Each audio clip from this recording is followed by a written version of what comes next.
Hey y'all, it's K-Bird Tweets, and this is Peace, Love, and Baseball.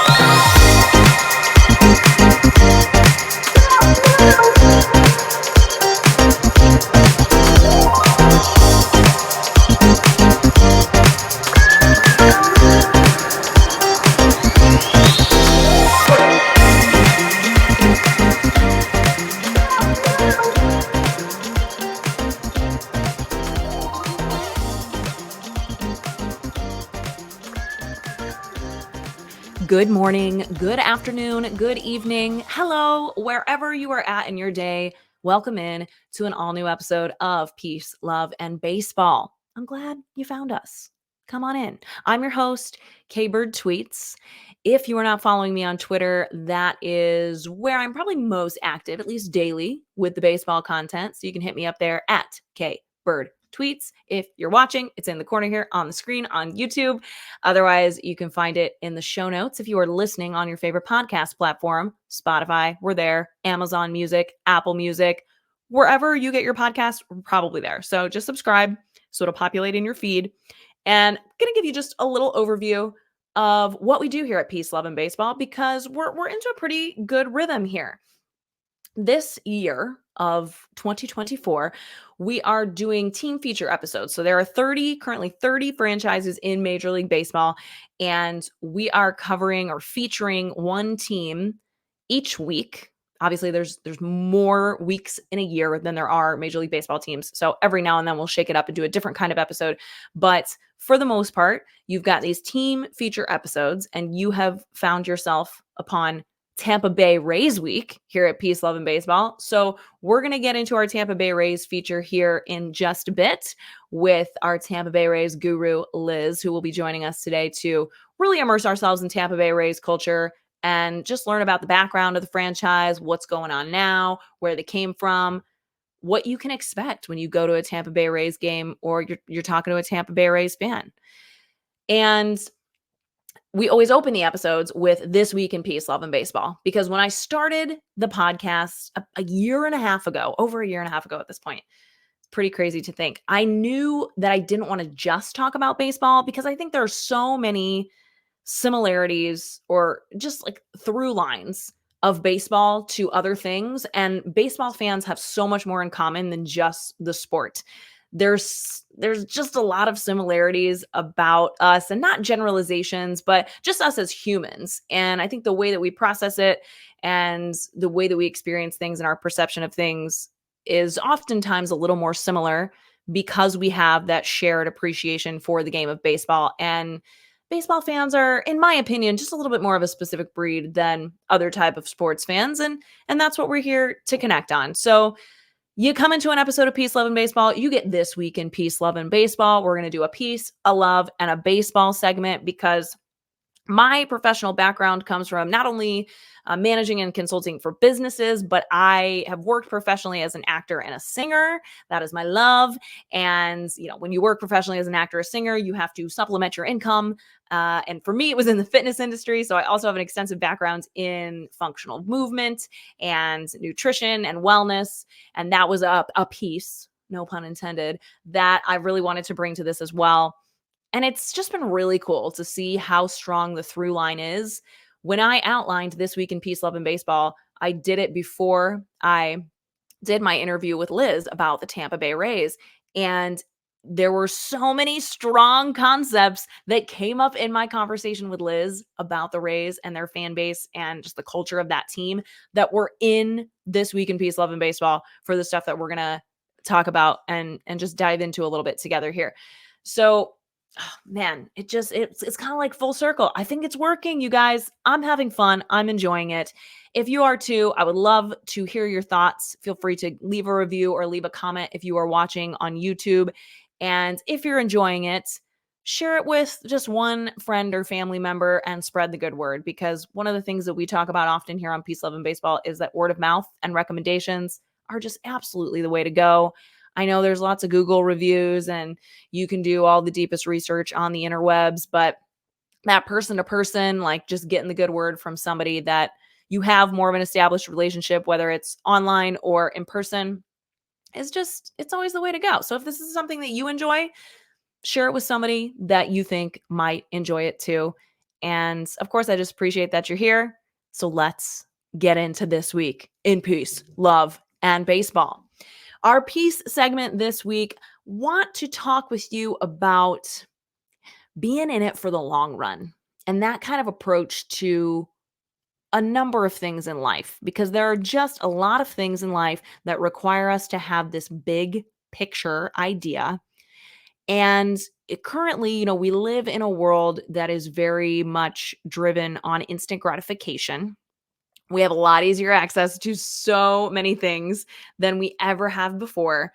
And I am not a particularly patient person. So that's where this becomes a challenge for me. I think I've always had this idea of the bigger picture. I'm not looking for a shortcut. Like, I want to do the work. My personal level of integrity usually aligns with that path. But that being said, I'm also a very results driven person, and the process is not always easy for me, especially when the process is not black and white. But most things in life are not black and white. And even if they are, there's still a lot of variables that again make it a little gray area here and there. So for example, a thing that I am working through right now is I am buying a house for the first time. I'm going through that process. And if you have done that, or you've even thought about doing it and looked into it, you know that there's just a lot of steps. There's a lot of things that have to happen. There's a lot of things that have to all fall into place. I'm also doing it halfway across the country, and that adds a whole nother element to it. But the hardest thing about it for me has just been like the take it one day at a time mentality. And I was thinking back, like, I haven't had to deal with something that's challenged me in that way in a while. But the last time that I did was during the pandemic when I was running a business, or a chain of businesses. And I really had to step back and change everything about the way that I thought things were going to go, and just take it day by day, because things were constantly evolving and constantly changing. And I had to be making decisions in the moment and day by day, but we're also leading up to the long run of sustainability of just getting this business through this period of time with no end in sight. So whether it's, buying a home, something on a personal level, or finding success in business, one of the things that I have often not seen eye to eye with, actually, in businesses that I have worked for, is their lack of commitment to the long run and their lack of transparency with that, I would say, because I remember realizing that this was actually why I left a previous role, because this was something that the company that I worked with, we just did not align on. I was in it for the long run and setting up this long-term trajectory of success, of investing in people, investing in this community. And that just did not align with their, I don't know what their trajectory really was, but it's very clear to me looking back, especially in retrospect, that on the outside, it was we care about making money upfront right now, making this look how we need to look on paper so that we can set ourselves up for very different goals than ultimately what the people on the ground, like myself and my employees, had in mind. And that was a big alignment piece where no matter what I did, it was just never going to feel right for me. And I really recognized that even more when I started to work my new job for a company that has been around for almost 130 years, and how much more connected I felt with a company that is committed to the long haul, and how that reflects in not only the way that they do business with their customers, but the way that they treat their employees. And so again, like, it's something that I just have such a great appreciation for, but that doesn't make it easier in the moment at times. I want to share a quote with you that I absolutely love and I remind myself of frequently. And it is from Tony Award winner Andre DeShields, who won his first Tony Award at age 73 for the Broadway musical Hadestown. And in his acceptance speech, he said, "Slowly is the fastest way to get where you want to be." And that is just such a perfect piece of advice for all of us in so many different walks of life. But for me, and specifically in my performance career goals as well, I've kind of shared a little bit in previous episodes about how like I'm an old woman inside at the core of my being. I present as I'm not saying I look old, okay? Like I hope I don't, but I read on stage specifically as like a more mature character, okay? I was never, even when I was in high school, and especially so on Broadway, a lot of times the high school characters are played by like people in their mid, sometimes even late 20s, sometimes even early 30s. That was just never going to be me. Even when I was a high school kid, I probably already read as a 30-year-old, like just by I don't know. I'm an old soul. I'm telling you, it's who I am at the core of my being. And I remember realizing in my mid 20s that the roles that I'm like really meant to play and that I'm really right for enough that I would get cast as them at a professional level are middle-aged, older women for sure, are roles that I am not even now, almost 10 years later, old enough to play. And so that is why I think that quote from Andre DeShields sticks with me on a professional level, because I guess what I want to share with you listeners is that we all have to get out of our heads in terms of this idea that success is linear, or that anything in our careers or lives has to be linear. There is this obsession, especially in the American culture, with constantly moving forward and always wanting to get to the next step ahead. And there's certainly some validity to that, and there is value in that. But a lot of times it can put us in a frame of mind where we're thinking, well, I didn't win a Tony Award by the time I was 25, which is, by the way, those were the expectations I had for myself at a point in time. I am older than 25. I do not have a Tony Award. Spoiler alert. Not yet. But my point is, that's like a very extreme, childlike version of a goal. But I think all of us put those parameters on ourselves of saying, like, if I haven't done this by this time, or I feel like I am not on track, not in line with the rest of society or with what my family and friends might expect from me, or you even just genuinely want from me because of my age or because of whatever circumstances you feel like are supposed to be aligned. And we just have to somehow take ourselves out of that limiting belief. Because if you believe that, like that power of your mind, I really do believe that is a very strong thing. If you believe that something has passed you by, then it will pass you by. It might not have yet, but you might just miss it. So I don't know. It's a challenging concept to constantly be revisiting and be aware of, but I know I do it all the time, of thinking like, man, I'm this old and I thought by now I'd have this and have that.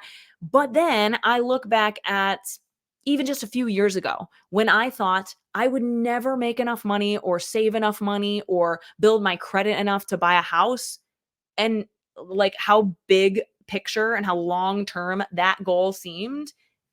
It seems like that was yesterday. But it was something that like I had to make a big picture, long term commitment to. And all of the best things in life, I truly believe, come from us being able to go little by little and make that investment in ourselves and in others and the things that are really important to us. So that was a little all over the place, but trust the process, be in it for the long run, because the best things, I really do believe, are going to come out of that mindset and that level of commitment, and just sticking with it. For our love segment this week, I want to touch on something just real quick. That's, we love our teams, right? We each love our individual teams, or we love our sport that we're following. And I think that there is something to still loving and following your team at its worst, or just generally through not the best of times. Some fans may call that soft, if you're not like being hard enough on your team and the organization. And I'm just going to generalize this because I'm not talking just about Cardinals fans. In my opinion, soft is it's not sticking with the team and finding the silver linings when overall they aren't playing their best. That's a generally positive thing. That's being like a true fan. Soft is when you cannot stand to watch, or you can't find a way to enjoy the game unless they're hitting tons of home runs and scoring a ton and having a winning record all the time. Like, if you can't deal with the lows, you don't deserve the highs. If you can't love me at my worst, you don't deserve me at my best. You've heard that before, right? And I'm not saying that you have to watch every game when your team is not performing well. We talked to Jeremy a couple weeks ago, Kansas City Royals fan, who said, for my own well-being, when they're not playing well, I give myself permission to not watch every game. I'll still keep up with the highlights, and if the game is going well, I'll tune in. And I know a lot of fans who are like that. That's very healthy. That's very normal. That's awesome. That is a responsible and decent way to be a fan. But like, if you're watching them and you're just completely disgusted and you're angry and you hate watching them, just don't watch it. Like, just, again, give yourself permission not to watch the Mason Wynn highlight and be like, well, that was sweet. These are still the best baseball players in the world.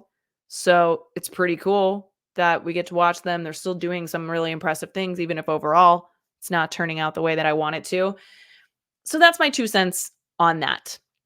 You can still love your team and not watch them play every day. You can still love your team and watch them play every day and find things to enjoy even when they aren't playing up to what you would hope that they are. And if that's your jam, if you're with me, every Sunday we're covering the St. Louis Cardinals, which is my team that I have been a fan of since as long as I can remember. So Sunday, 7 p.m. Central, we do a live covering the previous week in Cardinals baseball. And yeah, we're going to call it out. We're going to tell it like it is when things aren't going well, but we're also going to find some good highlights and just moments of solidarity, good and bad, to connect with across the board. So that'll be in your Peace, Love, and Baseball feed. If you found this, it's here on whatever page or platform you're listening on. And if you're not a St. Louis Cardinals fan, all the other Peace, Love, and Baseball content is for you, because we're headed into the baseball segment of Peace, Love, and Baseball. Real quick hit here before we get to Tampa Bay Rays Day with Liz. Guess what, y'all? The uniforms, the baseball uniforms, they were different all along. Nike has actually come out and said they're going to fix it. They're going to change some things. They were different. So funny, because I remember being told by Nike that they were not different. I remember I was pointing things out to my husband when we were first watching spring training games and they're wearing these new uniforms about, how the pants are see-through and there's no stitching and the screen printing is really cheap looking. And he was like, oh, but they said they're the same. And I said, excuse me, sir, do your eyes deceive you? And then we went to Wrigley Field a couple weeks ago, and I took him into the store and I was like, touch this, feel this, look at it. It's not the same. It's not the same. Companies, politicians, sports teams executives, even shitty people in your work and personal life, they will try to gaslight you, friends and fans. None of us are safe or immune to it, especially this day and age. So in our baseball segment this week, my point to drive home is, don't let anybody tell you what you know is true isn't true. And again, this is kind of a fun, lighthearted way to go about making that point. But it just really grinds my gears that they had the nerve to try to tell us, like, no, I don't think they're different. No, what are you talking about? So it is always important to form your own opinion and to not let all of the sound. There is so much sound, so much distraction, so much overstimulation about everything that we're consuming these days. Don't let it take you away from what you personally feel confident in. Those uniforms are not the same. And you know how you feel about something. And you know what your gut tells you about something. You don't have to let anybody convince you of anything different. Peace, love, and baseball, baby. Let's get into our Tampa Bay Rays feature now with Liz, who is fresh off a weekend at Tropicana Field. We're going to dive into Rays territory here.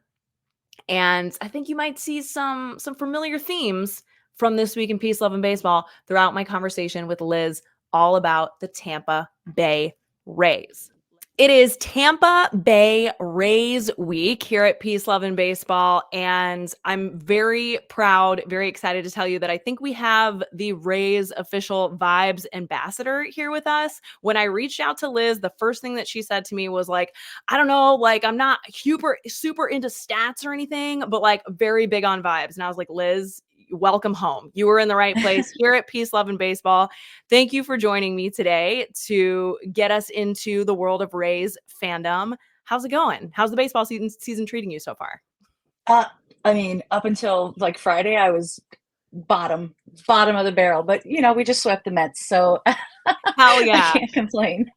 And that's the thing, that's the journey we're all on, right? As baseball fans together is this constant roller coaster. It's like, how you doing today? Well, ask me in a couple hours once the Yeah. game starts. We'll see. But Liz, I want to find out from you before we get too into Tampa Bay Rays history. How did you become a fan of baseball and ultimately of the Tampa Bay Rays? So, full disclosure, I guess you could call it a bandwagoner. I didn't start watching baseball at all until 2008, and Oh, it was that's so because long ago though. yeah, right. Like at least I stuck around. You're long past the bandwagon phase at this point. Yeah. That's how I see it, I mean, it was 2008. I didn't watch sports at all at the time, but I was hanging out with my sister a lot, and she was watching the Rays, and she's like, "Oh, you have no choice. You're gonna watch this baseball game with me." And yeah, just spent a couple months watching them at the end of the season, and after that I couldn't stop. So here we are. Is there anything that you've been able to pinpoint about the game of baseball specifically that drew you in?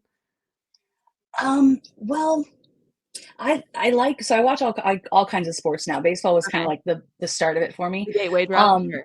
yeah, but I think that what I like most about baseball, why I like baseball the best, is because it's just like it's easier to follow than any other sport. You know what I mean? Like hockey, soccer, like they're just like intense. There's like a lot going on at all times. Yeah.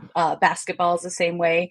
Football is probably the next closest to just like easy enough to understand, and like pay attention to. Sure. Baseball, it's like I know what's going on the whole time. It's chill.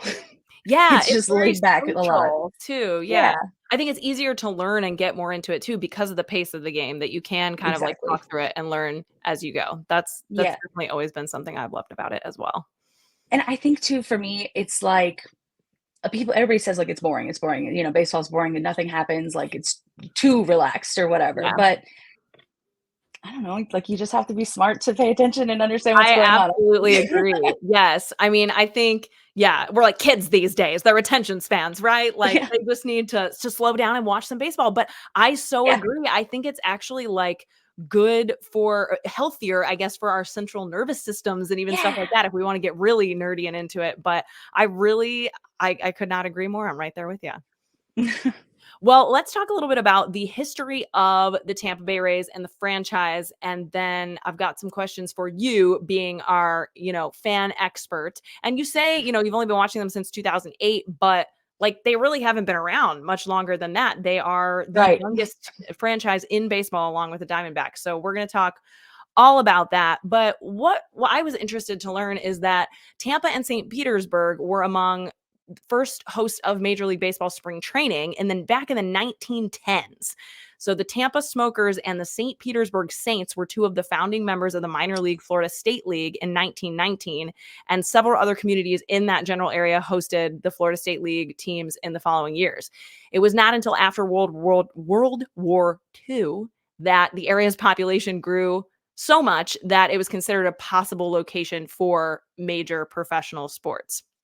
There were times throughout baseball's history where teams like the Oakland A's, the Minnesota Twins, the Chicago White Sox, the Texas Rangers, the Kansas City Royals, and the Seattle Mariners all seriously considered moving to either Tampa or St. Petersburg. And we've been covering each of the teams week over week here on this podcast. And that is something that's come up. And we did our White Sox deep dive, our Royals deep dive, our Twins deep dive. And it's like everybody wants to move to Tampa, but they held out for the Rays. So it's coming. In response to the city of St. Petersburg wanting to bring a major league team, they actually decided to build the Florida Suncoast Dome, which is now called Tropicana Field, in love the my mid beloved. 1980s. Yeah, I want to hear all about the Tropicana Field experience, but they built it in the mid 80s for the express purpose of bringing a major league team with a move-in ready facility. And the building actually opened in 1990 before the Rays were ever there. So tell us a little bit about the Tropicana Field experience. So now, since you mention it, it's one thing that was explained to me a couple of years ago. I didn't know anything about it, but they actually built what is now the Tropicana Field as part of trying to court the San Francisco Giants when the Giants were looking to move. Yeah. And it was the way that it was explained to me, which I love a good conspiracy theory, so I believe it, is that like the Giants basically were like flirting with Tampa Bay, and a lot of other teams have flirted with Tampa Bay over the years as a way to scare the city that they're actually in Yes. into keeping them. Yeah. And so eventually, I guess the Major League Baseball just decided to put a team here so that other teams could stop doing that. Yeah. But yeah, that's how I learned about the origin of Tropicana Field. So It I is. thought that was really interesting. It is crazy how so much of it is like a bait and switch, like the Yeah. business part of the game. But yeah, Which honestly too, though, that is also kind of what our owner was doing when he was talking about like the split season, half the season here, half the season in Montreal. He was trying to scare St. Pete and Tampa into keeping them. And it seems to have worked kind of. so far so partially. good. Yeah, Yeah. we'll see. But you have been actually at Tropicana Field just the last couple of days. So Yeah. what, like, do you have a favorite place to sit in the stadium? Any food we like definitely have to have? What's it like? So I love to be, well, I always, as a personal rule, I try to be on the home side, Yeah. right field, first baseline kind of thing.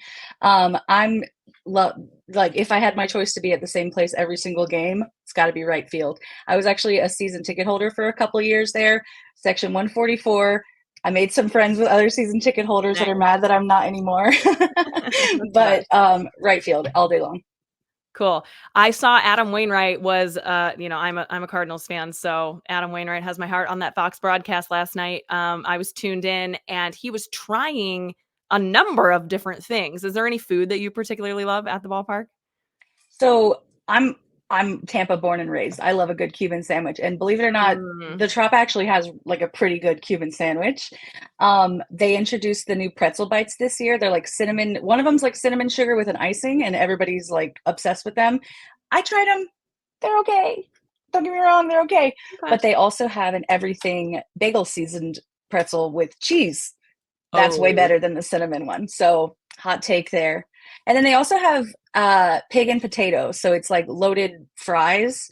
They're like curly fries, and they've got pork and all kinds of like, your typical like loaded nacho toppings on them. So that's really good too. Okay, yes. I'm much more of like a savory person in general, so I'd probably be right there with you on like the Cuban sandwich and the everything bagel pretzel bites. Oh, Yeah. so good. Okay, well, yes, as you mentioned, MLB finally came around. They announced plans to add 2 expansion teams for the 1993 season, and it was widely assumed that one would be placed in the Tampa Bay area due to all of their, come be here, please, MLB. Most likely St. Petersburg. But the region's effort was split into 2 ownership groups with competing applications. So there was the Tampa Bay Whitecaps, who were led by Roy Disney and the Kohl's department store family. And they wanted to host the franchise at the Florida Suncoast Dome in St. Petersburg. And then there was the Florida Panthers, who was led by the former Texas Rangers part owner, Frank Mersani. And he planned to open a new ballpark that would be adjacent to the Tampa Bay Stadium, or the Tampa Stadium where the Buccaneers play. But the league declined to award a franchise to either group and instead placed franchises in Denver and in Miami. So they were like, Rockies, Marlins, you're good. Sure. So sorry. And Mersani, who was the former part owner of the Rangers, actually sued Major League Baseball, claiming that he had been promised an expansion team in exchange for dropping his plans to relocate the Twins or the Rangers to Tampa in the past. So he was like, guys, what's up? Yeah. There is major T behind Major League Baseball expansion teams here. But ultimately, he sold the Panthers trademark to Marlins owner Wayne Huizenga, who would later use it for his Miami-based professional hockey team. So this is how eventually the Tampa Bay, you mentioned Tampa Bay investor Vince Nimoli. Yep. Yeah. Awesome. Yep. So this is why it's always good for me to have a fan who knows, because you can make sure I'm saying things right. He negotiated a deal to buy the San Francisco Giants. He was going to move them to St. Petersburg in 1992, but Major League Baseball owners unexpectedly voted to block the deal. So he sued Yep. Major League Baseball for interference, for intervening, and in part to settle the suit, MLB awarded his ownership group a new expansion franchise, finally in Tampa Bay on March 9th of 1995, the same day that the Arizona Diamondbacks were awarded to Phoenix. The new franchise would take the artificial turf of St. Petersburg and their newly rechristened Tropicana Field for the 1998 season. So, along with the Diamondbacks, the Rays are the newest Major League Baseball franchise. What is it like to be a fan of a newer team that doesn't have like generations of fans before you? Because me as a Cardinals fan, like my grandpa worked at Sportsman Park in the 40s in St. Louis, and my dad grew up going to Busch 1, and like I've been to multiple Busch stadiums. It's just like so ingrained in my family that I think it's so interesting. It's just like a different, your story is different, right? It's a different kind of baseball book here. But what Yeah. is that like? Do you feel like a sense of ownership over it? Yes, like, it's great, like, I'm like a first generation Yeah. baseball fan, and you know what I mean? So that's great. Um, it's nice because like you said, the team hasn't been around that long. I didn't miss much before I Yeah. started watching them, so it's like, I know everything that's happened, for the most part, the stuff that's worth remembering at least, you know? Totally. Yeah. Yeah. Yeah. Yeah. For So sure. it's great, and yeah, I see all the time, and I'm sure we'll get into it more about like the other teams that have fans here. I see Yeah. that all the time, and one thing that I think is really cool, my dad is the one who like I've bonded with over sports ever since I started watching sports, and Mhm. he actually was born and raised in Massachusetts. So he watched the Red Mm. Sox growing up. Yeah. He was military family, so he watched the Giants at a point and all this other stuff. He's like still loyal to Boston sports teams, but not the baseball team. He has Ooh. converted.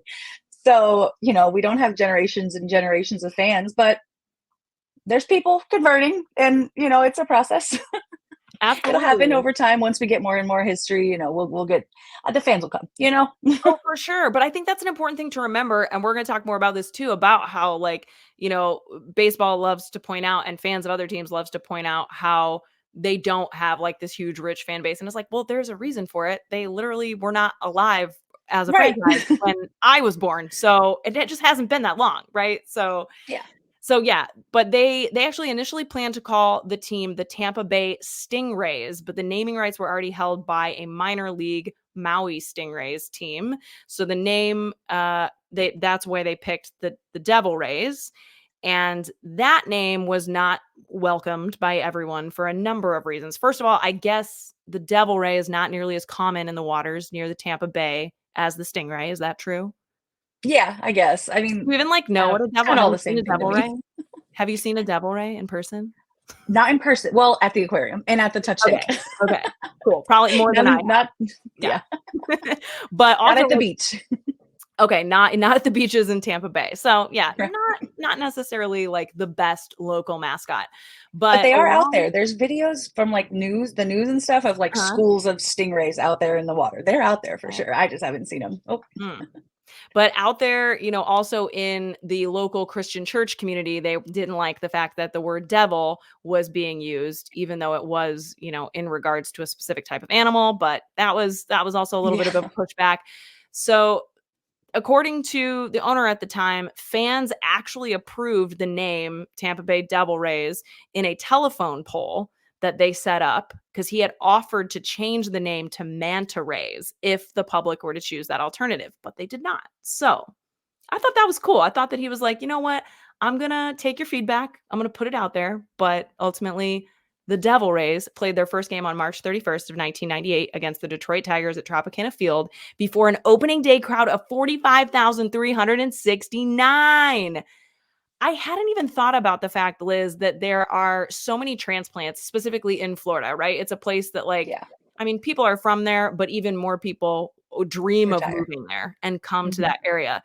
Are there a lot of Tampa Bay fans like your dad who were like formerly fans of other teams? I've seen a few people say it. It's a mix. It's a mixed bag because if I go to like last night, we played the Mets last night. I was there. Mm, I'm not gonna lie to you, it felt like it felt like we were close to being outnumbered. I'm just like, Yeah. And so that's it's tough, rough. but Yeah. yeah, but I've heard plenty of people say like, yeah, they've either converted or like they've chosen the Rays as like their second team, that Yeah. kind of thing. I actually have a good friend who she was raised in New Jersey, family is Yankees fans. She came here for college and she's a huge Rays fan now. She doesn't like the Yankees at all. Her parents don't like the Yankees anymore. So, you know, you give and you take, I guess. Well, I think that's why it's cool to talk about more of the culture stuff that we're going to get more and more into here because, yes, there are so many. You hear about specifically the number of Yankees fans because their spring training facility is like awesome and it's in the Tampa area. And it's just a lot of, it's a common area that people retire to or, have a second home in, whatever. But the Rays and the Yankees could not be more different from like a cultural and like how they are run perspective. So I think it's very cool that if that's something that you like want to be in tune with as a fan, that you have another option. And I'm Yeah. sure she's not alone in that. So that's cool to hear. Yeah. My dogs are excited about it too. I love that. I love to hear that. They can be converted too. They might be Rays fans by the end of this, as well as some of our listeners. But yeah, despite being briefly over 500 in their first 19 games, which was a first for an expansion team in their inaugural season, so they got off to a good start there, they would go on to lose 99 games that year, ending with the second worst record in the league. They were just above their neighbors, the Marlins, who lost 108 games. The Devil Rays continued to struggle in their next few seasons, and the 2002 season would lead to a franchise worst record of 55 and 106. So at least you weren't around yet for that, Liz, because like I said, you weren't missing much at that point. There you go. So Lou Piniella, who was actually a Tampa native, he previously led the Reds to a World Series. He was hired as the manager for the 2003 season, winning 63 games. The next year, Pinella's Devil Rays finished with a 70-91 record. They're moving on up, grasping a few more wins every year. They got just above the Toronto Blue Jays to claim fourth place in the American League East. And this was the first time in franchise history that the team was out of last place. Being a new team is not easy, man. You got to work your way up. It's a whole new game. Yeah. After 2005, tensions came to a head with Lou Piniella. He became frustrated with the ownership's group's lack of commitment to the team. He said, quote, they are not interested about the present, but, quote, about the future, which I'm also interested to get more into because I think that might be a franchise kind of thing that's still a thing. But he took issues not only with the owner who had promised to increase payroll, but also with a new group of investors that was led by Stuart Sternberg. So after the 2005 season, Sternberg purchased a controlling interest of the team. He released Lou Piniella. He bought out the last year of his contract. And for the 2006 season, he hired Joe Maddon. If you're a baseball fan, you know and love him. He was formerly of the Anaheim Angels to replace Piniella as manager. The team did continue to struggle for the first 2 years under Maddon. They finished 61 and 101 and 66 and 96 in 2006 and 2007. But here they come. They're going to get rebranded. Liz is going to become a fan and everything's going to turn a corner. If I had known you became a fan in 2008, the writing is on the wall here. So they were rebranded before the 2008 season. They got rid of their Devil Ray nickname and the green and white color scheme, and they became the Tampa Bay Rays. This I did not know, and I'm interested to ask you about, but apparently the new Rays name refers to a ray of Florida sunshine. Yes. And this aligns with, I guess now I'm like, oh, their uniforms make more sense that they have the navy and the Columbia blue and the gold color scheme. And the Sunburst logo. Yeah. So, I mean, you're wearing your City Connect gear, which is super cool. Obviously, there's still some tie of the sea creature Ray with the Tampa Bay Rays, yes? Yeah. So of course we've got our boy riding a skateboard. Like what's cooler than that? It, but I love it. What's cooler than that? They for the last few years, they've had the stingray on the sleeve of the jerseys. Yes. And some of the hats have had like the stingray on them. We also have a third like alternate mascot. He's not there every day. He's my favorite. He's a stingray himself. His name is Stinger, and it's like a collaboration with the Florida Aquarium that he comes on Sundays to hang out with the kids. Yeah. So the stingray is still around. Okay. Still part of it. I Yeah. dig it. Yeah, he's still embedded in the Rays Yeah. culture. And then of Well, course we have the touch tank too out in center field. We've got the stingrays there that people can come and pet. there's So literally Rays. You know yeah, what? I knew that, but I forgot about that. There's yeah, literally Rays at the stadium. yeah. And That's they're amazing. going to be incorporated in the new ballpark too. So we're keeping them around. Don't worry. Okay, awesome.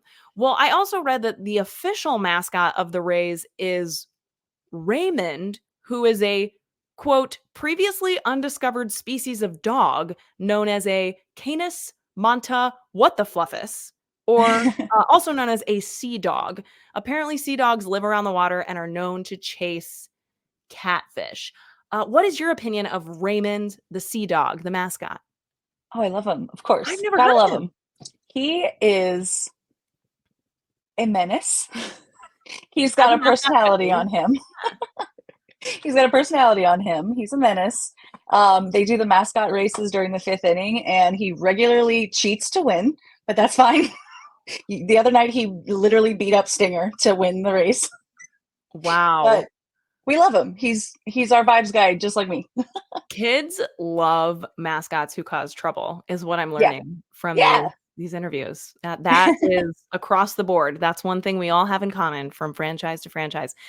Okay, the other kind of fan ritual thing that I want to ask you about that I have definitely never heard of is DJ Kitty. So there is a cat who wears a Rays jersey, uses a DJ turntable. I'm very into this idea. Do you know how this like came to be? Yeah, so I don't know where it originated, but there was a video of a cat wearing a Rays jersey, and somebody was like puppeting him to where he was like on the Like turntable. a real cat. Yeah, like a real Okay, cat. And amazing. it went viral, and this was back in I want to say like 2010 or 11 or something like that. Okay. And I don't know if it like originated from the Rays or if the Rays saw it and then decided to do Yeah, something and we're about like, it this because is good. yeah, they're like we got to jump on this, right? Like at first he was just like they put the video up on the big screen during games and stuff, Uh-huh. like as a hype thing, and then eventually they were like, "Hey, here's a mascot. Here's this guy," and he's actually like our second mascot. He's at the games every single day, Oh my god. just like Raymond. Yeah, Okay, so you have Raymond and DJ Kitty. yeah. Oh, that's incredible. Okay, I'm like so sold on the Rays vibes already, Liz, and we're not Good. even that deep in here. This is It's always awesome. my goal. So now the Rays, they're the Rays. They've got Joe Madden, they've got Liz, and the team raised payroll in 2008 to 43 million. Spoiler alert, it's still the lowest payroll in baseball, but things are happening, taking steps forward. They Yes. started their season with the best record in franchise history, and they became the first team in modern major league history, so since 1900, to hold the best record in the league through Memorial Day. I see you, Rays. We're coming. This was actually they had the best record in the league. I didn't finish that through Memorial Day after having the worst record the year before. Nice. Yes, So they do. most Yeah, worst to improved. first. Most Yeah. improved. The Rays ended the season 2 games above the Red Sox in the AL East, and this was their first division title and their first ever postseason appearance. Awesome. Is there some level of pride amongst fans with having like the lowest payroll, but still finding success now that they have figured out how to do it? I mean, really unlike Yeah. most other teams. Yeah, it's like Moneyball. That's what it is. Absolutely. Yeah. And of course, on one hand, obviously, we would love to have more players that like Sure. are super people are excited about and that like get paid a lot of money. But I can't complain when we've got pitchers who nobody's ever heard of striking out Aaron Judge 4 times a game. Absolutely. So right. Well, could be even worse.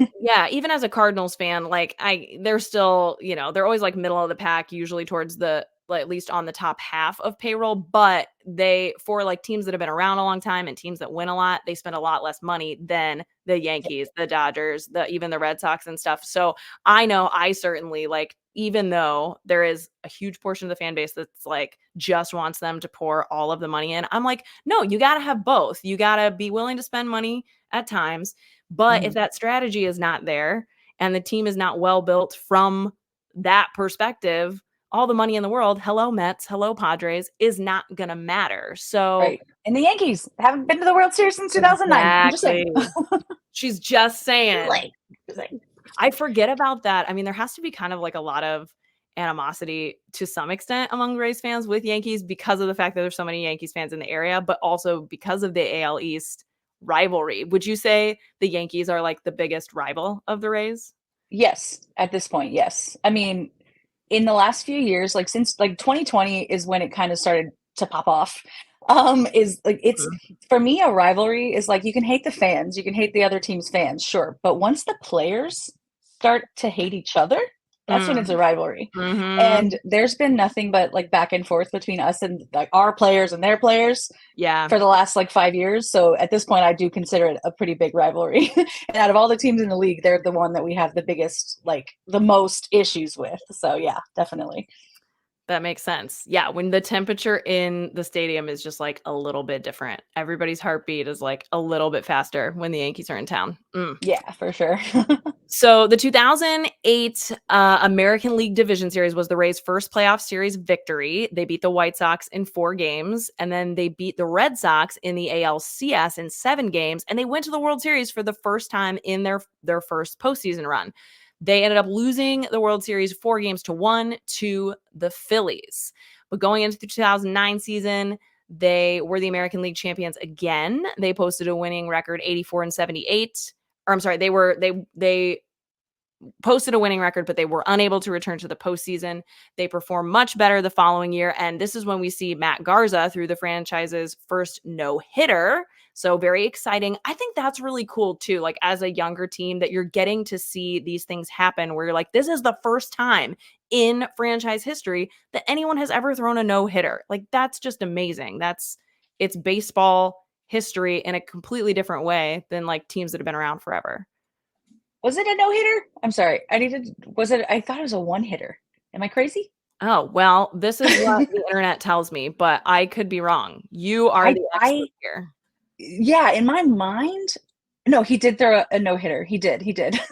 Maybe he threw another one hitter and you're like So still like jaded by that. that's what it is. Because I went to a game where he threw a one hitter and I was only there for like 3 innings because we were illegally parked and we were Like, sorry, I scared can't that our stay. car was going to get towed. So we had to leave.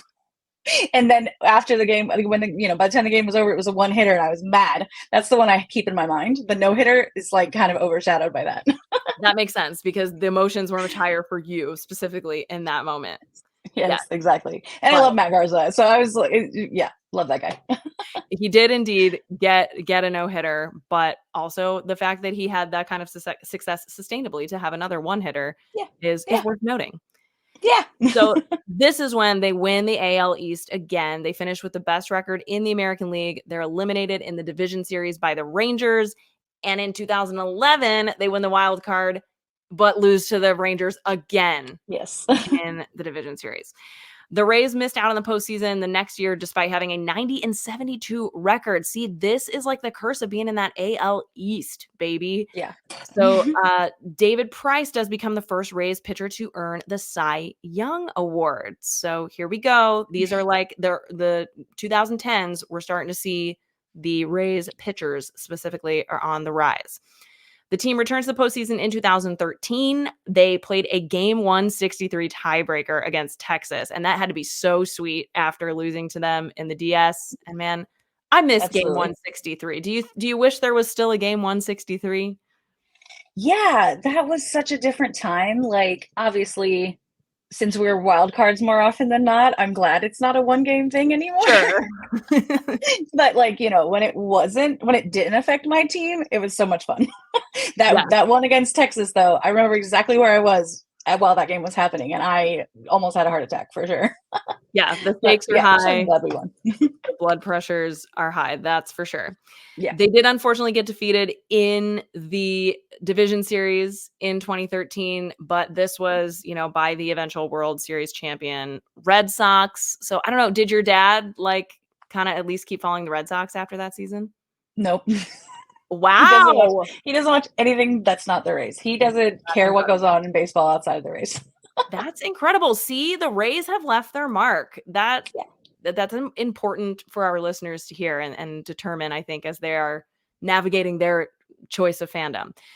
The Rays did enter a period of decline. So 2014 saw their first losing record since 2007. So this must have been a time for you, Liz, because you were like, I've been riding high, riding the bandwagon.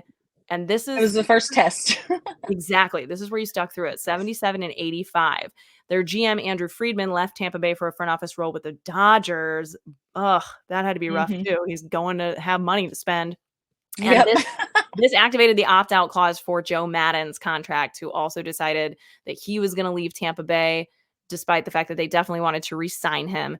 He finished his tenure as manager with a record of 754 wins and 705 losses. Now, this is very timely because the Rays went over the Mets just last night on Saturday, May 4th. Maddon's successor, who we'll talk about now, Kevin Cash, officially became the winningest manager in Rays history. He got his 755th career win as manager. So what I want to ask you about this is that the Rays have really invested in and stuck with their managers for the long run. Like, this is something that is unique when you see, especially this day and age, managers are just like the easy fall guy. A lot of them are just tossed to the wayside. But I think it's unique in how they run their franchise and manage their people. Do you think that they are ultimately more invested in the long game, the big picture, especially with the way that they invest in these leadership positions, and that could be a part of what's contributed to their success without spending big money? Absolutely.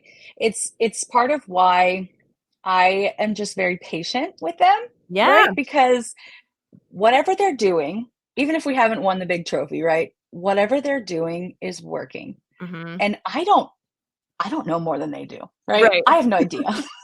I just watch. I don't know the logistics, right? I'm not a stats guy. But I think that the way that they are patient with the managers and stuff is the same as how they're so meticulous with like their players, like the minor Mhm. league players, like how long they wait to develop players before they bring them up. And the same goes for the managers. Like, yeah, the front office is very patient. And I think, and I love Joe Madden to death, love him with all my heart, love Kevin Cash with all my heart. Neither one of them could do any wrong as far as I'm concerned. Um, and I think the front office intentionally is looking out for those guys like Eric Neander, Peter Bendix, Friedman. All of those guys are so smart, and they're looking for other people to be in charge who are also very smart. So yes, they definitely made the choices deliberately with Kevin Cash and Joe Madden, because they know in the long run it's going to work. It's going to work. Yeah. And sometimes you just have to, yeah, let it play out and let your investment play out for you, which is really hard to do in a performance-based industry. Yeah. But it has to be why. I mean, I've talked a lot about on this show about the importance of leadership and like even the Cubs investing in Craig Counsell and all of that. But then we see so many of the teams that just play a totally different game in regards to that. And when I found that out about the Rays, it made a lot of sense to me in Mhm. terms of being a piece of their success. So Kevin Cash was named the Rays manager on December 5th of 2014. He is still there to this day. So cool. At that My point, he goat. was the youngest manager in the league when he was first appointed. He ended his first season in 2015 with an 80 and 82 record. In 2016, they finished last in the American League East for the first time since 2007. But here's that point that you just made. They didn't hire him to win in his first two seasons. They knew they were at this turning point. They needed to allow him to make the investment. They had a lot of injuries in 2007. But this is also when we see a little change in the front office. Eric Neander takes over as general manager from Matthew Silverman, and he would continue the Rays' strategy of aggressive trade moves.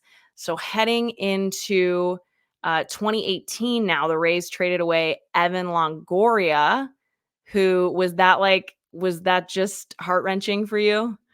What's crazy is again, hot take, I was never a huge fan of Evan Longoria. I wasn't. I just wasn't. Oh, I was a BJ Upton fan, and the two of them okay. had beef, right? So, but I've also always been fans of players who like didn't perform that well. Yes, no, I So, feel you. Yeah, that's yeah, the vibes. I feel that. right. It's very But like real. for nostalgia purposes, love Evan Longoria. I wish they would bring him back for a 1 day contract. A 1 year contract would be better, but a 1 day Yeah. contract. We've even nicknamed, where's my shirt? We've even nicknamed this guy Evan Longoria. Okay. We love that guy. And yeah, losing him was definitely, for nostalgia reasons, was like heartbreaking. I remember where I was when that happened too. Yeah, well, because especially for such a young franchise, he probably is like one of the one of maybe the only what would be considered like a franchise player. Oh, So he's on the Mount Everest for sure, yeah. without a doubt. Yeah, so he goes to the Giants.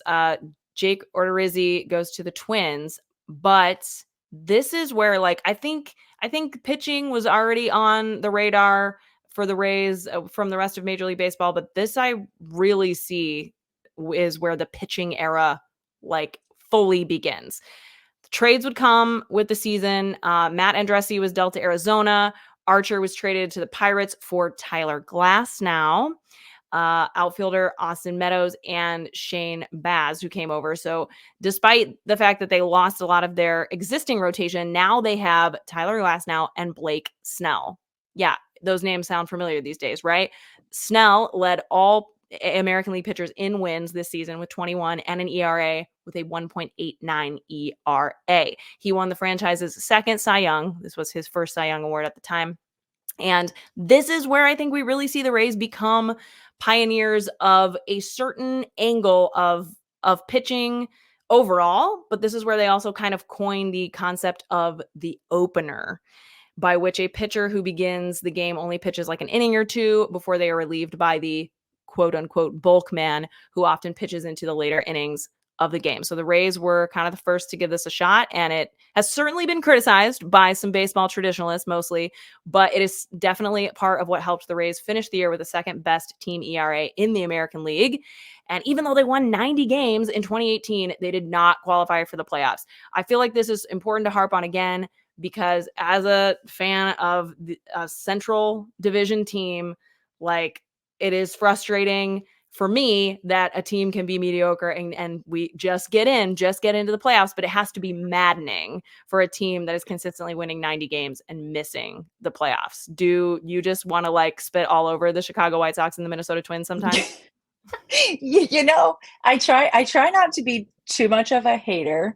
I don't have anything against any of the Central teams, but at the end of the day, it's like, come on, guys, you're just there because somebody Yeah. had to get there from your division. Right. Right. Like, Yeah, they have and to be more competitive within their yeah, division because yeah, they're in the East. yeah. Well, Cash led the Rays to his first postseason in 2019. He had a very impressive start, 19-9, to win ultimately 96 games that season. And the pitching staff, anchored by Glasnow, Snell, and good old Charlie Morton, who's not around either anymore, they led the American League with a 3.65 ERA overall. They defeated Oakland in the 2019 wild card game, but they were defeated by those damn Astros in a 5-game division series. So let's talk about the pitching a little bit more here, because they are, to the rest of baseball, I assume you guys know this as Rays fans, they are known as like a pitching factory. And Absolutely. even when they trade players away, like they can trade away Tyler Glasnow and Charlie Morton, and you just assume it'll be okay because of how they consistently produce more and more elite arms. So did you know that, or is that something that kind of was uncovered as they started to trade away these guys? Didn't know it, but once I noticed that it was working, Yeah, again, you're like, it's all just right, I get it now.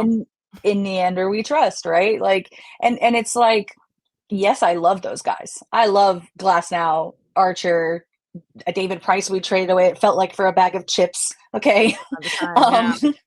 Snell, obviously, like the Snell trade almost killed me. I almost fell down. Okay, but at the end of the day, we don't lose trades, But I will Yeah, say, the Archer trade was the first time where we got the return where I was like, oh, okay, they know what they're doing. I see you.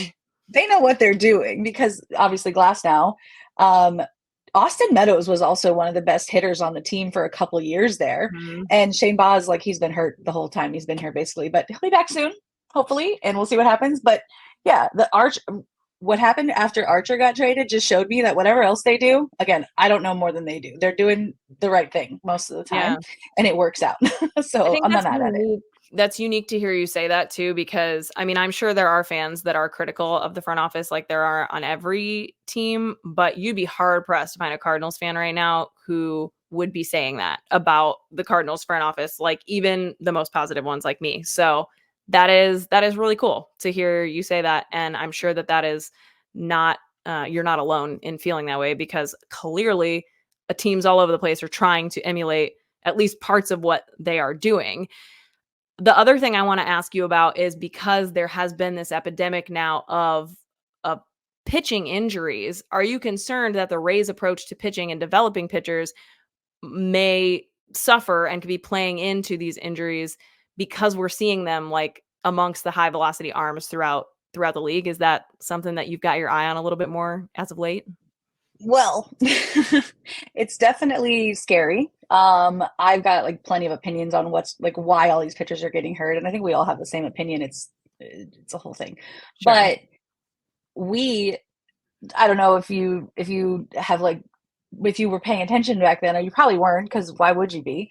But last year we had 3 pitchers go down with Tommy John surgery, 2 of them within a week of each other, right? And so everybody started to say like, oh, the Rays, the way that their training staff is training, like they're not doing a good job, that's why they're getting hurt, blah, blah.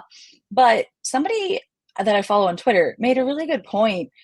If you look at it, most of the pitchers we have who've gone down with major injuries, outside of Shane McClanahan, most of our pitchers who've gone down with major injuries were not drafted by us or developed in our organization. Like most of them are guys that we traded for, like Glasnow, Drew Rasmussen, Jeffrey Springs, like all these guys we got from somewhere else.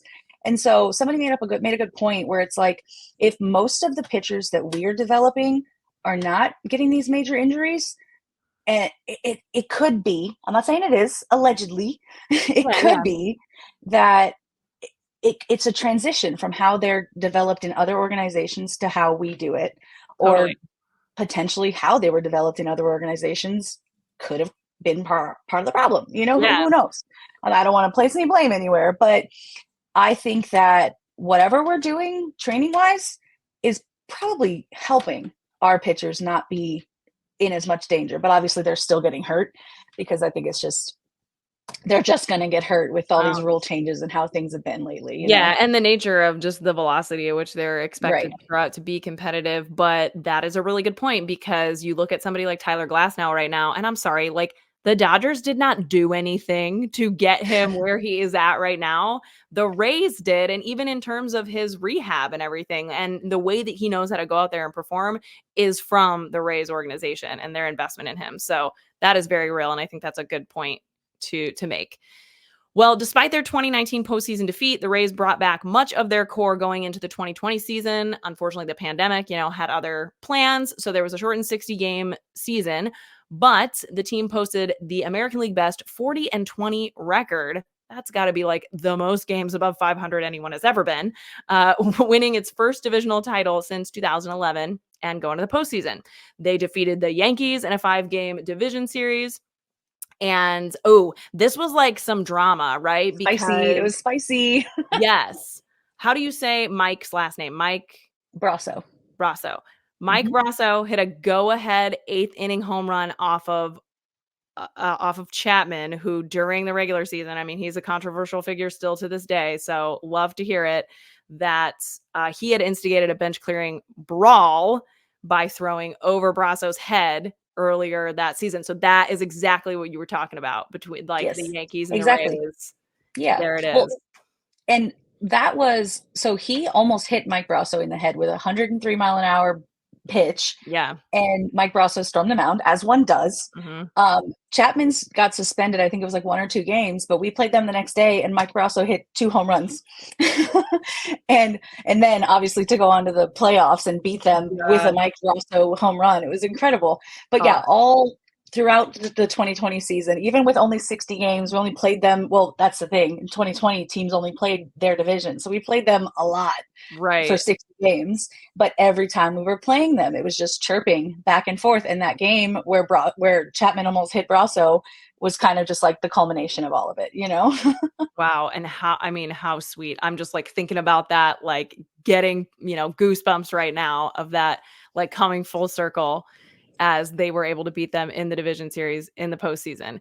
So this is also the year that we see the postseason breakout stardom of one Randy Arozarena. Oh, Cardinals fans are still so salty about this word. I personally, I love to see players. I love to see players go on and have success wherever. Like, I understand that that's just part of the game in my mind, but there are a lot of people who do not like to see, players who have been traded away do well. But he set new records for postseason home runs with 10. He had the most hits by a rookie and by any player in a single postseason with 29, as well as total bases with 64. They got a rematch of that 2019 Rays and Astros championship series, and the Rays defeated the Astros. Just that much sweeter. They went on to face the Dodgers in the World Series. This was also like they kept us interested, even though we didn't get as much good baseball in 2020. They won game 4 of the series in near miraculous fashion. They were down 6-7 with 2 outs in the bottom of the 9th and 1 strike left. Brett Phillips, very, very high on vibes. Yes, the vibes guy. Yeah, the guy. He singled off of the Dodgers closer at the time, Kenley Jansen. We all still know him for his first career postseason hit. He scored Kevin Kiermaier to tie the game and Arozarena to score the winning run and tie the series at 2.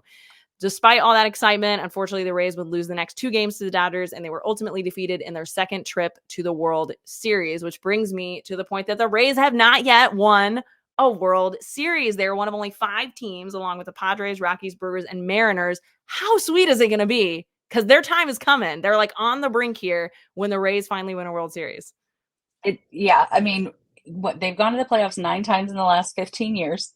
And the only times they made it past the first round, they made it to the World Series. Like, that's the only times we've been past the first round. Wow. Those 2 times. Yeah. We've lost to the Rangers 3 times in the playoffs. We had that miserable loss to Cleveland in 2022. It was a 16-inning game.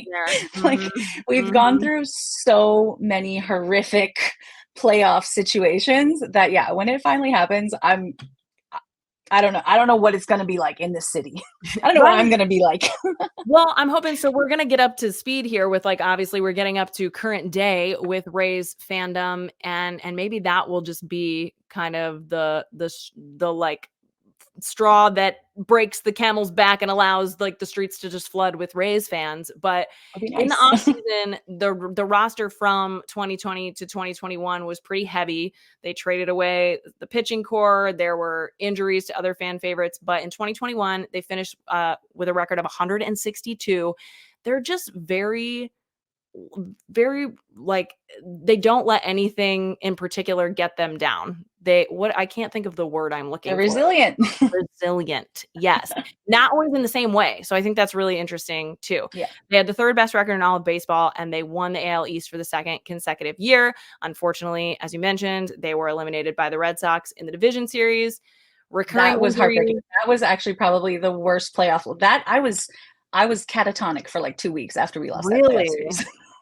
That was worse than losing the World Series twice. After the pandemic, you're like, okay, we're through it. We've got this full season of baseball. Like, they're still killing it. They're still completely dominating. Won 100 games. Like, we won 100 games. And to lose like that, oh gosh, awful. Anyways, go ahead.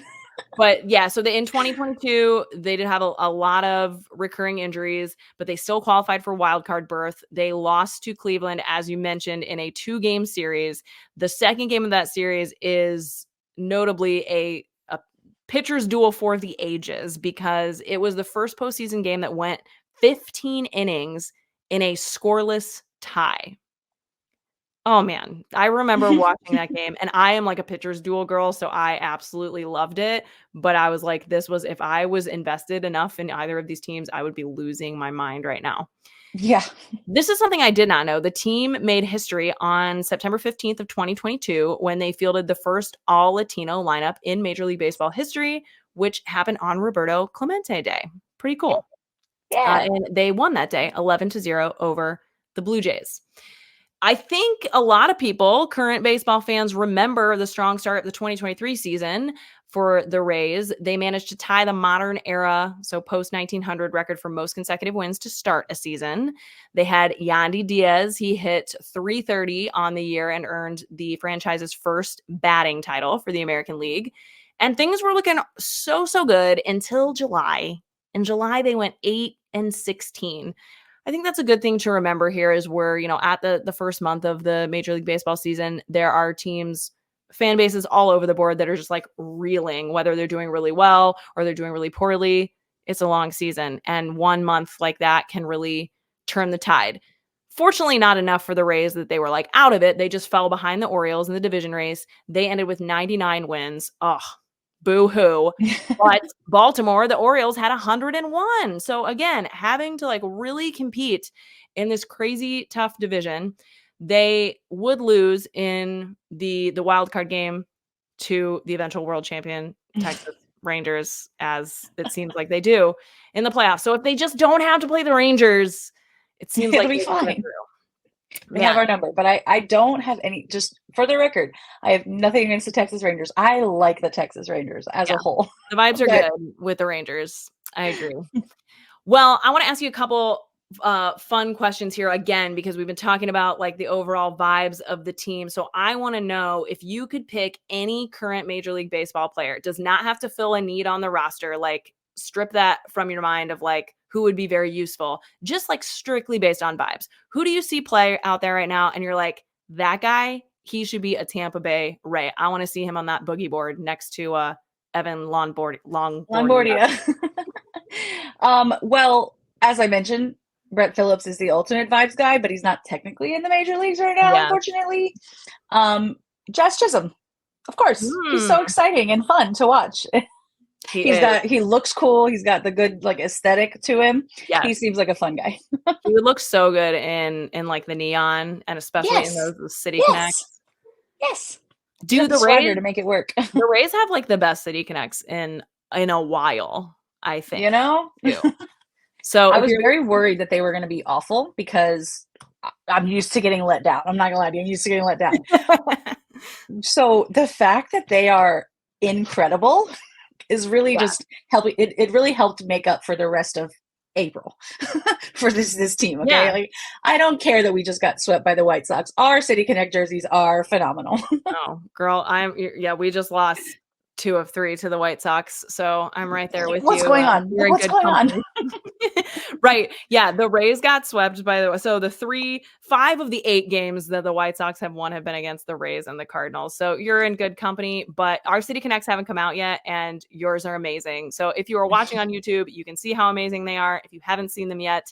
And a big part of the reason that we do this, Liz, is that we have a lot of overseas listeners who are like just getting into the game of baseball and they may not have necessarily picked a team yet. So if you are looking for a fashionable franchise, the Rays, not only are their City Connects good, but like their normal uniforms are very fashionable and looking good as well. We talked a little bit about this as we've been going on here, but to wrap things up, I want to ask you, how do we grow the game of baseball in Tampa? Because one of the big storylines from last postseason was like, I just did a Kansas City Royals episode, and I remember the last game of the season, a Kansas City Royals, who were like, the worst team in baseball last year, other than the A's. Their last home game, they had more fans than the Tampa Bay Rays had at any of their playoff games last season, and that is an obvious struggle that they have. And there's a number of reasons for it. But in your opinion, like what are the biggest obstacles of getting more fans to the ballpark in St. Petersburg? It's not even in Tampa. So the biggest mistake that the Rays made is that, and I don't have any gripes against Stu Sternberg anymore. I'm giving him a chance because he's trying now, okay? But he spent probably 15 years trying to actively leave. Like there's a reason that our jerseys haven't said that the City Connect is the first time that our jerseys have said Tampa Bay since 2006, since the rebrand. Wow. And so he was just actively for 15 years publicly saying, "Oh, I'm trying to work with Tampa so that we can move the stadium over. I'm trying. But he was actively trying to leave. Okay. He was, he wasn't doing anything to try to build like loyalty Yeah.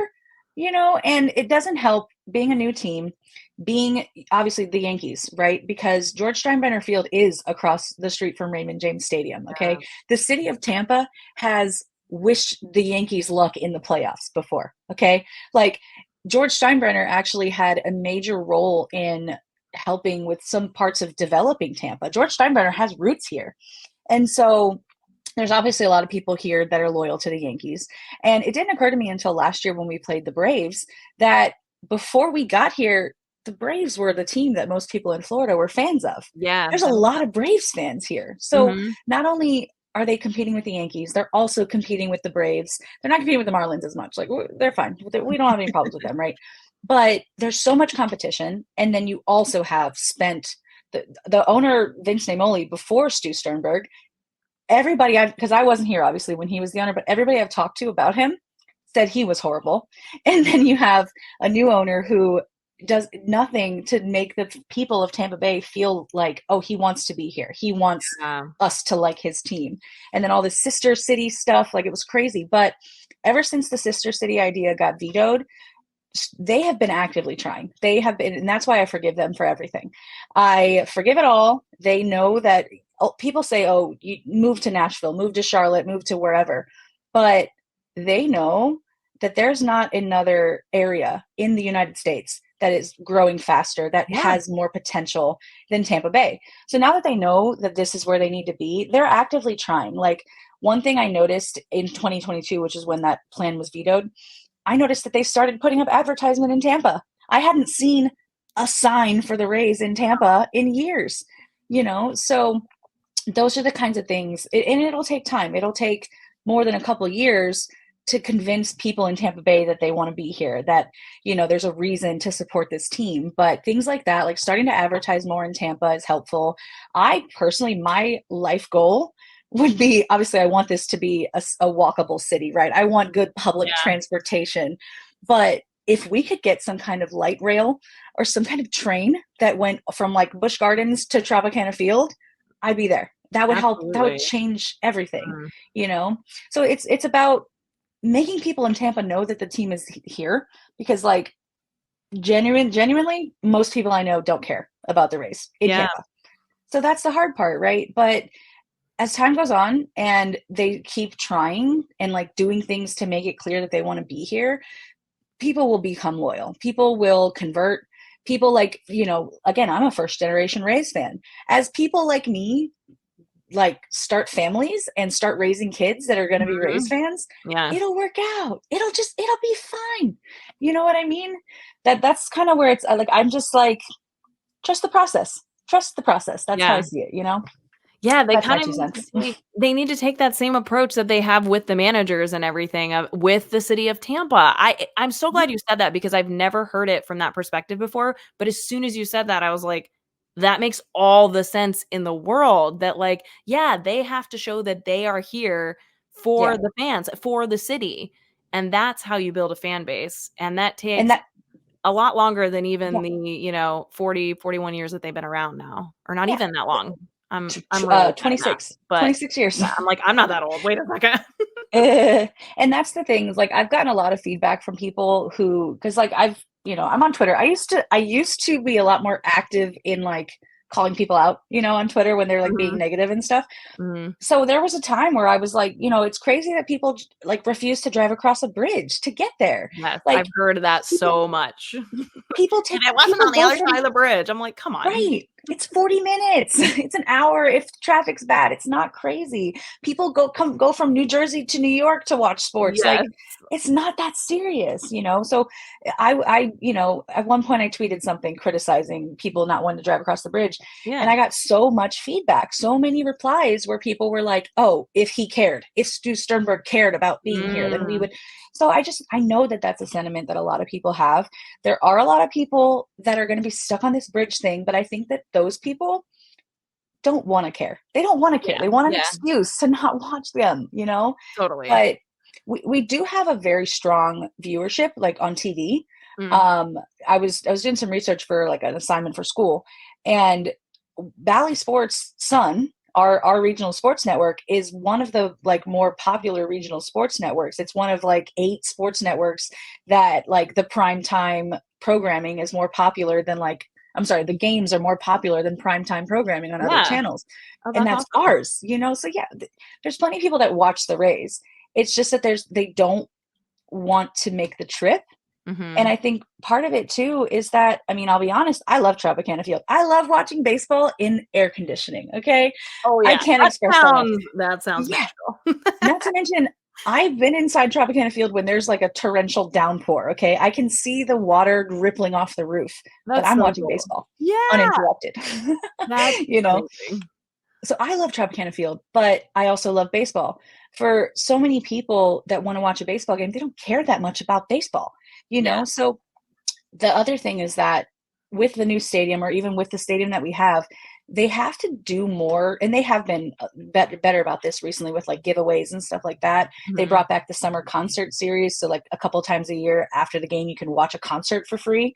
So they're doing things like that that are giving people more of a reason to come to games, Yeah. which they weren't doing a whole lot of before. They went 6 years without the summer concert series, So when as they start to do more things that like make people want to come to Tropicana Field, the people will come. People will Yep. show up, and it's unfortunate because the baseball games are 2.5 hours long now. You're driving an hour to get there, an hour back. Yeah. You're driving more than you're watching baseball. Yeah. So That's you have true. to, yeah. So they have to give people something to make a day of. You Mhm. know, give them more than just a baseball game. And it's unfortunate that some people need more than just baseball to go to a baseball game, but that's just how Yeah. it is, right? And Yep. that's kind of part of the plan with like the new stadium proposal. They have so much built into it. There's like a museum, there's like a movie theater, it's like there's like office buildings and apartment complexes, there's a park, there's so much in that proposal that is so much better than what they have now, because there's really not much to do around Tropicana Field right now.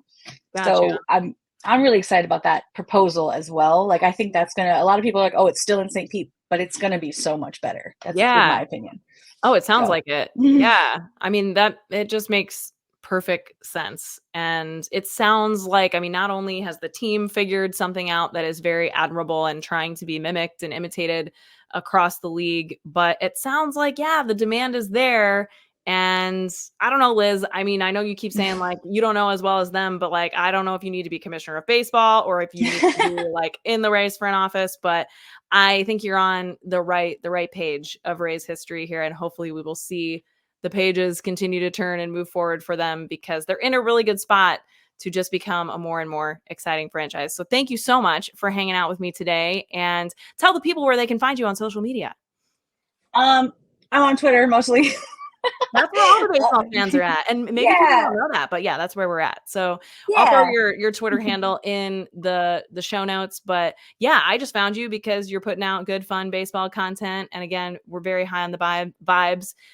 So we connected on that. But yeah, thanks for hanging out. And I wish you all the best in just enjoying good baseball this season. But I do, on a personal note, hope that you beat those damn Yankees too.